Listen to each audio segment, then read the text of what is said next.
বাংলাদেশ জাতীয়তাবাদী যুব দলের ৪৭তম প্রতিষ্ঠাবার্ষিকী উপলক্ষে সারা দেশব্যাপী যে আয়োজন করা হয়েছে, পিরোজপুরেও সেই ধারাবাহিকতার অংশ হিসেবে কিন্তু ২ দিনব্যাপী আয়োজন করা হয়েছে। তার ভিতরে কিন্তু আজকে একটু পরে পিরোজপুর জেলা স্টেডিয়াম থেকে একটি র্যালি বের হয়ে শহরে গিয়ে পথসভার মাধ্যমে শেষ হবে। পরবর্তীতে একটি আলোচনা সভা হবে এবং আগামীকালকে কিন্তু জেলাব্যাপী কিন্তু পোনা মাছ অবমুক্তকরণ, ব্লাড ডোনেট কর্মসূচি এবং অসহায় ও দুস্থদের খাবার বিতরণ থেকে শুরু করে আরো কিছু জেলা যুব দলের নেতাকর্মীরা পদক্ষেপ গ্রহণ করেছেন। আমি এখানে এসে দেখতে পেয়েছি যে সকাল থেকে কিন্তু আসলে বিভিন্ন জেলার বিভিন্ন উপজেলা থেকে কিন্তু আসলে বিভিন্ন নেতাকর্মী এবং যুব দলের সমর্থক বৃন্দ কিন্তু তারা আসলে এখানে খুব স্বতঃস্ফূর্তভাবে কিন্তু অংশগ্রহণের উদ্দেশ্যে ছোট ছোট মিছিল নিয়ে এখানে অংশগ্রহণ করেছেন। তারা আমাদেরকে জানিয়েছেন যে গত ১৭ বছরে কিন্তু আসলে তারা এই ধরনের যে যুব দলের যে প্রতিষ্ঠাবার্ষিকীর আয়োজন তারা করতে পারেনি এবং তারা আসলে একটা ভীতিকর অবস্থার মধ্য দিয়ে কিন্তু তারা আসলে এই প্রোগ্রামগুলোতে অংশগ্রহণ করেছে।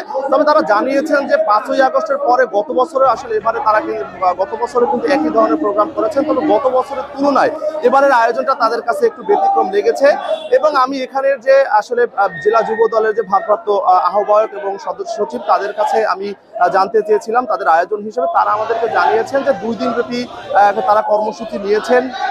এছাড়াও কিন্তু যুব দল তারেক রহমানের ৩১ দফা বাস্তবায়নের লক্ষ্যে কিন্তু কাজ করে যাচ্ছে এবং আগামীতে বিএনপিকে ঐক্যবদ্ধ করার জন্য কিন্তু আসলে যত ধরনের যুব দলের পক্ষ থেকে যত ধরনের সহযোগিতা প্রয়োজন তারা আসলে এই সহযোগিতা করবেন।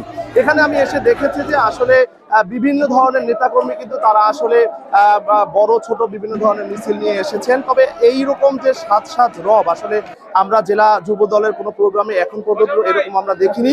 তবে এই আয়োজন উপলক্ষে কিন্তু পিরোজপুরে কিন্তু আসলে একটা ভালো সাত সাত রব উঠেছে। কিন্তু মোটামুটি পিরোজপুর জেলা বিএনপির অঙ্গ সংগঠন থেকে শুরু করে যুব দলের নেতাকর্মীদের ভিতরে কিন্তু আসলে একটা আনন্দ উদ্দীপনা কাজ করছে এই আয়োজনকে ঘিরে এবং তারা সামনের এই নির্বাচনে কিন্তু আসলে তারা সামনে এই যুব দলের যে নেতাকর্মী যারা আছেন একত্রিত হয়ে যে বিএনপির যে মনোনয়ন যে পাবেন তার কার্যক্রমে সহযোগিতা করবেন।